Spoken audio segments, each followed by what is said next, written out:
Hi guys, back again with Netflix or Not-Flix.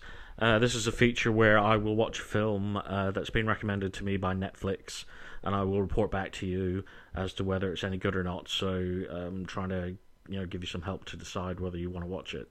If I say it's a Netflix, that means give it a go. If I say it's a Not-Flix, don't go near it because it's a pile of horseshit.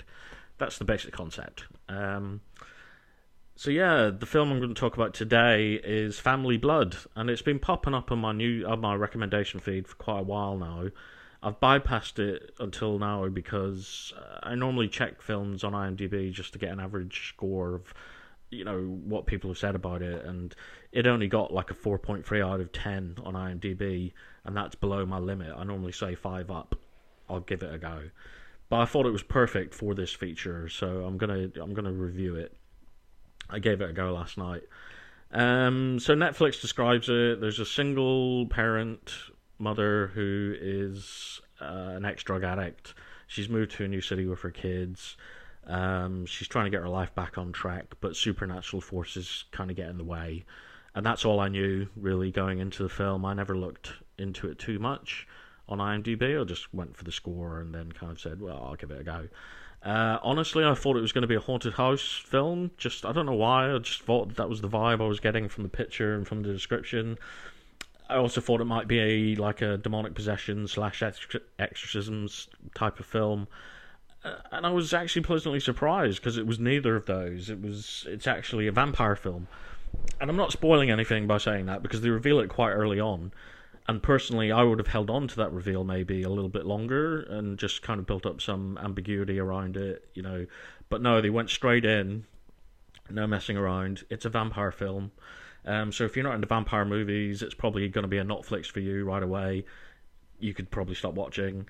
If you are into vampire movies, stay tuned. So the film starts, it's like a prologue scene, and there's like a girl in a house and she's scared and she's wandering around and you don't know what's happened.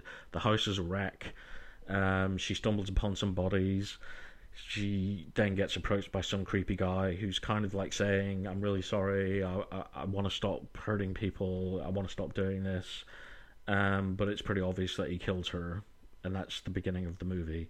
Then it flashes to the proper start of the movie, where the single mother is attending an AA meeting, and you can tell straight away she's telling her story about how she was an addict and how she struggles every day. She's struggling to get her kids back, and how she wants to make things right. And you kind of get this impression straight away that she's believable.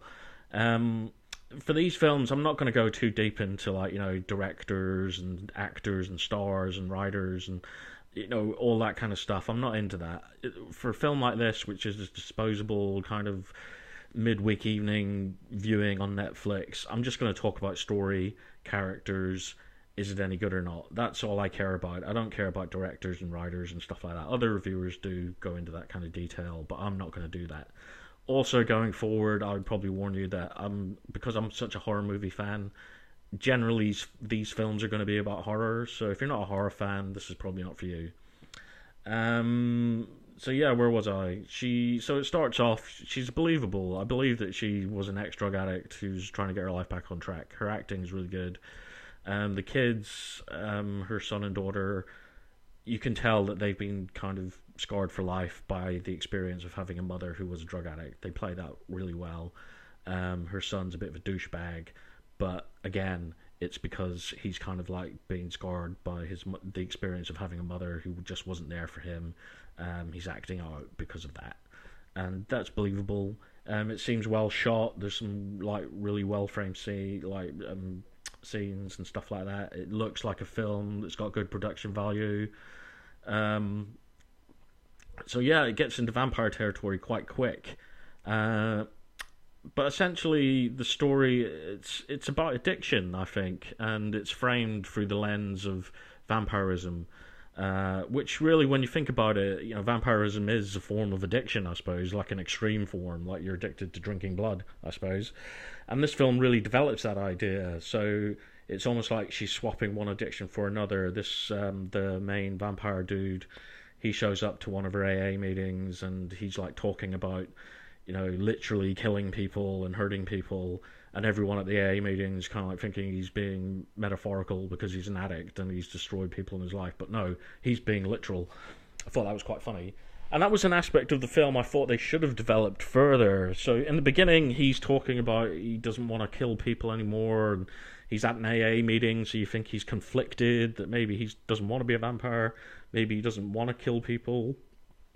And that's something they never really developed beyond that. So straight after the AA meeting, he turns this lead female character into a vampire, and from then on, it's kind of like a slow descent into vampirism for her, and how it affects like her life and her loved ones around her, like her children.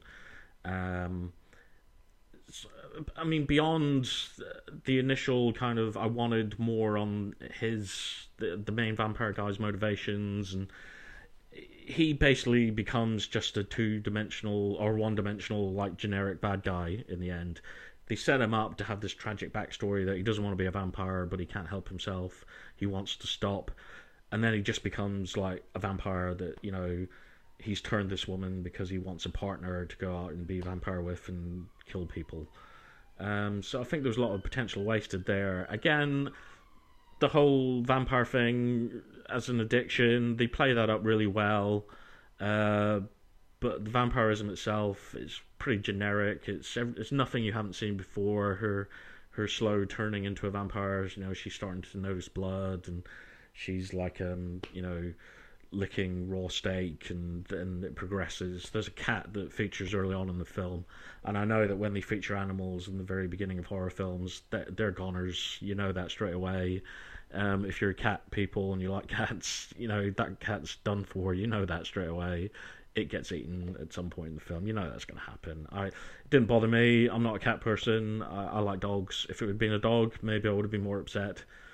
And then it's sort of like a progression from that to killing her next door neighbor, and then eventually the vampire guy shows up and he says, I want to teach you how to be a vampire. I want to explain why I did what I did. He doesn't really explain why he does what he did.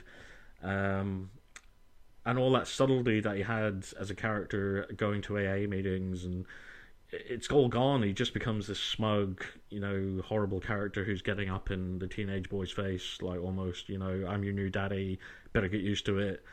And then a lot of the film kind of shows the son struggle with, coming round to accepting the fact that his mum's a vampire, and he's doing his best to try and get this destructive influence out of her life, so the vampire bad guy.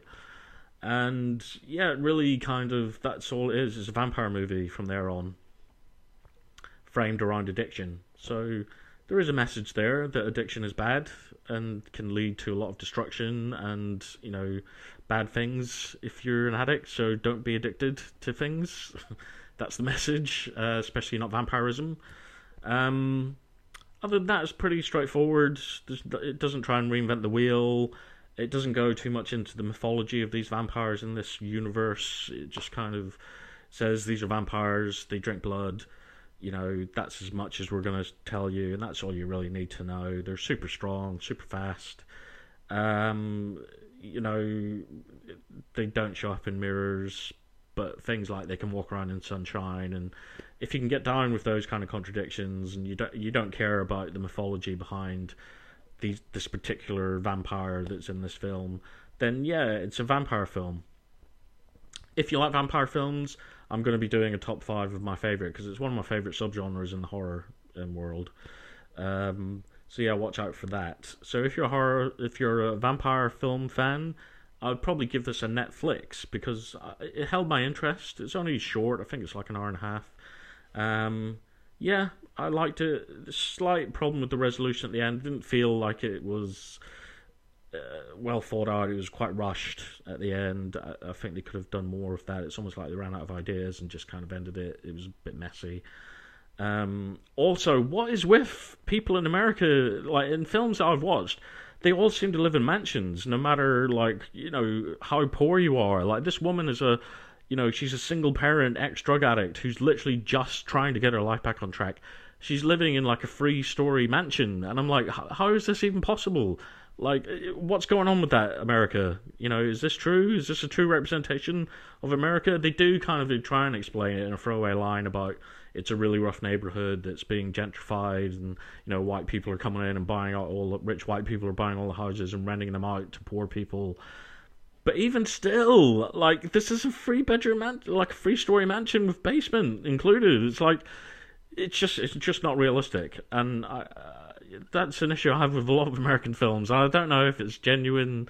If like a lot of people live in these massive houses in America. Maybe it is. I don't know. Let me know in the comments. If you're an American and you're watching this, please let me know.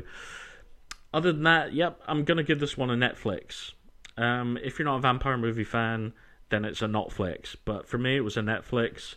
Yeah, if you're struggling to find something to watch, you like horror, you like vampire films, give it a go. It does something interesting with it, tries to make it a bit different. Could have done more. But overall, yes. Family Blood, Netflix. See you next time.